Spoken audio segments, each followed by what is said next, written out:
मुख्यमंत्री विजय यांनी पुन्हा एकदा सरकारी कर्मचारी आणि मंदिरांच्या बाबतीत असा निर्णय घेतलाय ज्यामुळे त्यांची चर्चा फक्त तमिळनाडूमध्येच नाही संपूर्ण देशभरामध्ये होत आहे।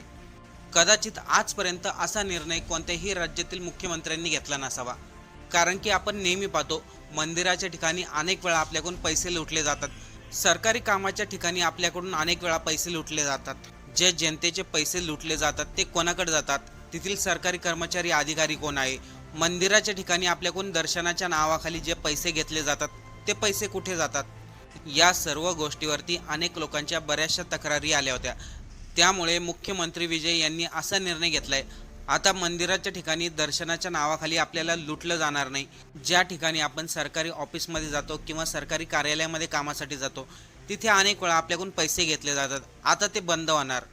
पण मुख्यमंत्री विजय यांनी नेमका असं काय निर्णय घेतलाय, असं काय केलंय ज्यामुळे त्यांचं संपूर्ण देशभरामधून पुन्हा एकदा कौतुक केलं जातंय। चला सविस्तर आपण या आजच्या व्हिडिओमधून जाणून घेऊ। चॅनलवरती नवीन असाल तर सबस्क्राईब करायला विसरू नका। राजकारणामध्ये निवडणुका जिंकणे ही एक वेगळी गोष्ट असते, पण निवडणुकाच्या प्रचारादरम्यान जे जनतेला आश्वासन दिलं जातं त्या गोष्टी पूर्णपणे वेगळ्या असतात। अनेकदा जनतेसमोर मोठी मोठी भाषणे केली जातात, निवडून आल्यानंतर आम्ही हे करू ते करू, शेतकऱ्यांसाठी दिलासा दिला जातो। पण जेव्हा निवडणुका संपतात, सत्ता हाती येते, तेव्हा परिस्थिती पूर्णपणे बदलून जाते।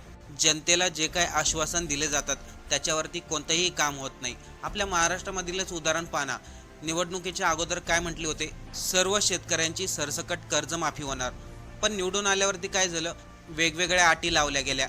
पण इथे तमिळनाडूचे नुकतेच झालेले मुख्यमंत्री विजय मात्र हे सर्वांपेक्षा वेगळे ठरत आहेत। राजकारणाचा कोणताही अनुभव नाही, मुख्यमंत्री पदाचा कोणताही अनुभव नाही, तरी देखील निर्णय घेण्याच्या बाबतीत मात्र सर्व राज्यांच्या पुढे।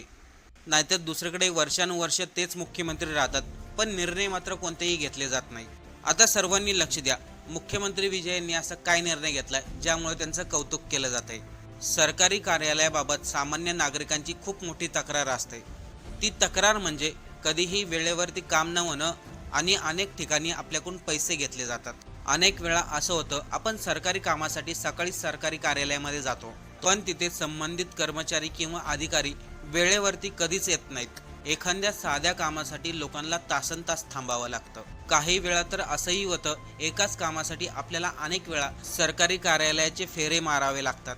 त्यामुळे सर्वसामान्य जनतेच्या मनामध्ये सरकारी कामाबद्दल, सरकारी कार्यालयाबद्दल अगोदरच नाराजी पसरलेली आहे। पण याच पार्श्वभूमीवरती तमिळनाडूच्या मुख्यमंत्र्यांनी वेगळाच निर्णय घेतलाय। सरकारी कार्यालयात उपस्थितीबद्दल कठोर नियम लागू करण्याचा निर्णय त्यांनी घेतलेल्या या निर्णयामुळे झाले असं की कोणत्याही सरकारी कार्यालयामध्ये सर्व कर्मचाऱ्यांनी वेळेच्या अगोदर यायचं आहे आणि वेळेवरती न आल्यास त्यांच्यावरती दंड आकारला जाणार।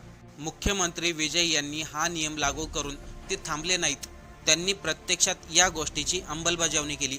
सर्वात अगोदर मंत्रालयापासून सुरुवात झाली। अत्याधुनिक डिजिटल प्रणाली सर्व सरकारी कार्यालयामध्ये लावण्यात आली।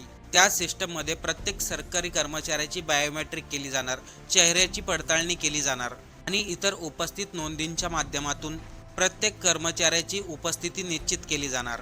या सिस्टममुळे फायदा असा होईल, दुसऱ्याच्या मदतीने हजेरी लावणे, उशिरा येऊन वेळेवरती आल्याचं दाखवणे किंवा उपस्थितीमध्ये संबंधित गैरप्रकार करणे, या सर्व गोष्टींवरती आळा बसणार आहे।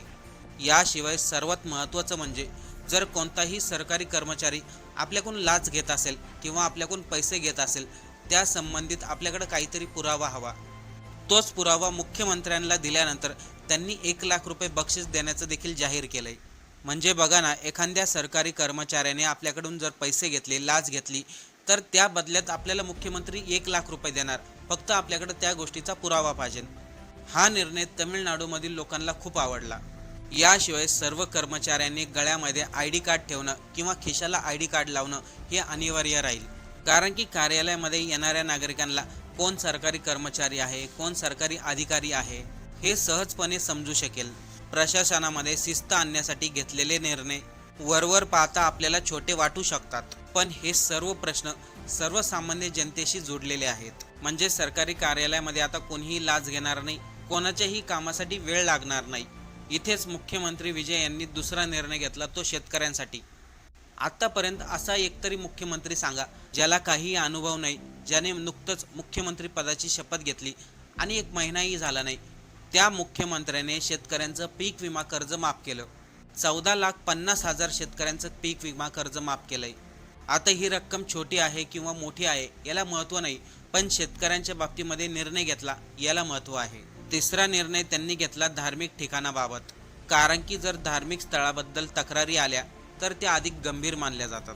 कारण की धार्मिक स्थळे ही श्रद्धा आणि विश्वासाची केंद्रे असतात. तिथे जाणारा प्रत्येक भाविक मनापासून दर्शनासाठी जातो. अशा ठिकाणी जर पैशांच्या बाबतीमध्ये सुविधा दिल्या जात असतील तर त्याचा परिणाम लाखो लोकांच्या भावनांवरती होतो.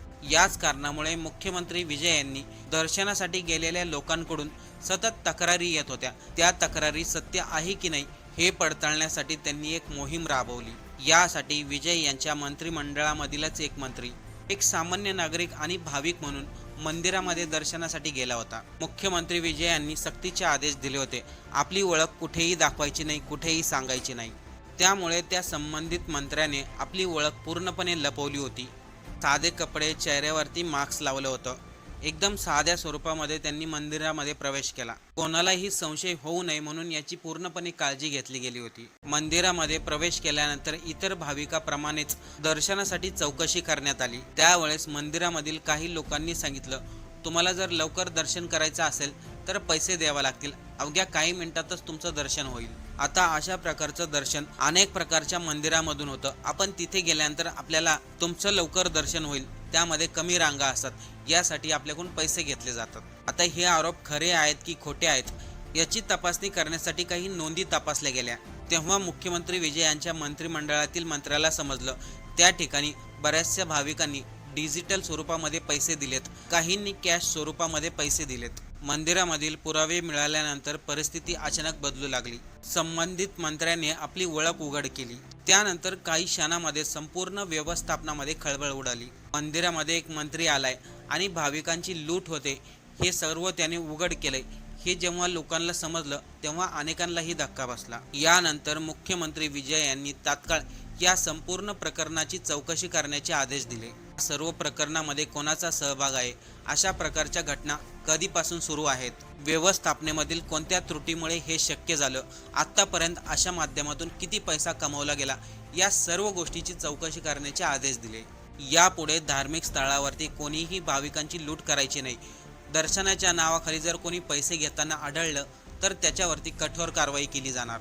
आता हाच प्रकार महाराष्ट्रातील किती मंदिरांमध्ये होतो आपल्यालाच माहिती आहे. या अगोदरही मुख्यमंत्री विजय यांनी अनेक निर्णय घेतले, पण नुकतेच घेतलेले हे त्यांचे निर्णय होते. त्यामध्ये सरकारी कार्यालय, सरकारी कर्मचारी यांच्याबद्दल निर्णय होता, मंदिराबद्दल निर्णय होता आणि शेतकऱ्यांचं पीक विमा कर्ज माफ करण्याबद्दल निर्णय होता. आता मुख्यमंत्री विजय यांनी हे जे काही निर्णय घेतलेत ते आतापर्यंत कोणकोणत्या राज्यामध्ये लागू झालेत आपल्याला माहिती असेल तर कमेंट करून नक्की सांगा. आणि मुख्यमंत्री विजय यांनी घेतलेल्या या निर्णयाबद्दल आपल्याला काय वाटतंय, आपलं जे काही मत असेल ते कमेंट करून नक्की सांगा.